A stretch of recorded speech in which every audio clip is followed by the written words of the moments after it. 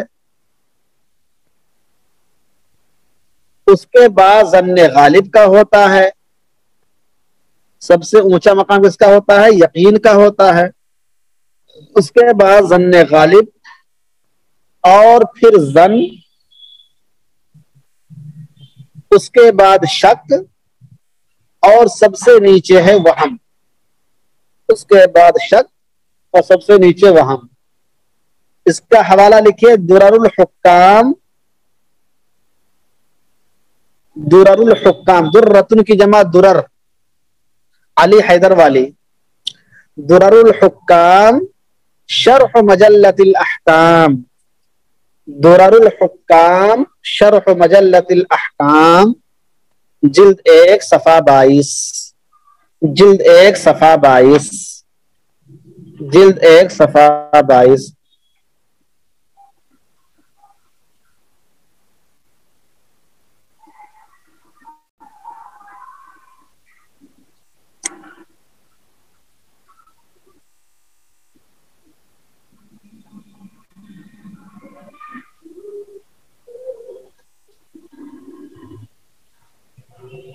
سمجھ رہے ہیں؟ دیکھیے یہ قاعدہ بہت ہی اہم قاعدہ ہے. علامہ قرافی مالکی نے اس کو متفق علیہ قاعدہ قرار دیا ہے. علامہ قرافی مالکی نے اس کو متفق علیہ قرار دیا ہے. دیکھیے الفروق جلد 1 صفحہ 111, دیکھیے الفروق جلد 1 صفحہ 111, دیکھیے الفروق جلد 1 صفحہ 111.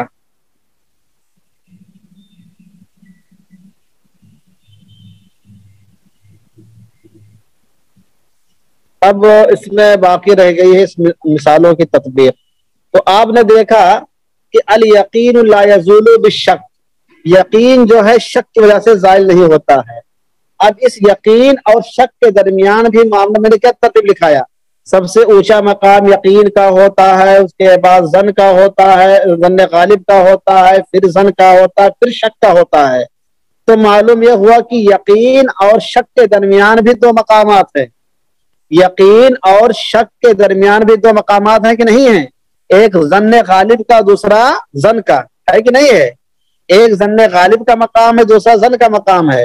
جب ظن غالب سے یقین پر کوئی فرق نہیں پڑتا ہے اور ظن سے یقین پر کوئی فرق نہیں پڑتا ہے تو شک سے یقین پر کوئی فرق پڑے گا؟ بولیے, شک سے کوئی فرق پڑے گا؟ نہیں پڑے گا. اس لیے جہاں پر یقین آپ کو کسی معاملے کا ہو اور دوسری جانب شک پیدا ہو رہا ہو تو پھر اس شک کا کوئی اعتبار نہیں ہوگا. اب رہ گئی اس کی مثالیں, قدیم و جدید مثالیں, تو اس کو انشاءاللہ کل لکھا دیں گے. ٹھیک ہے.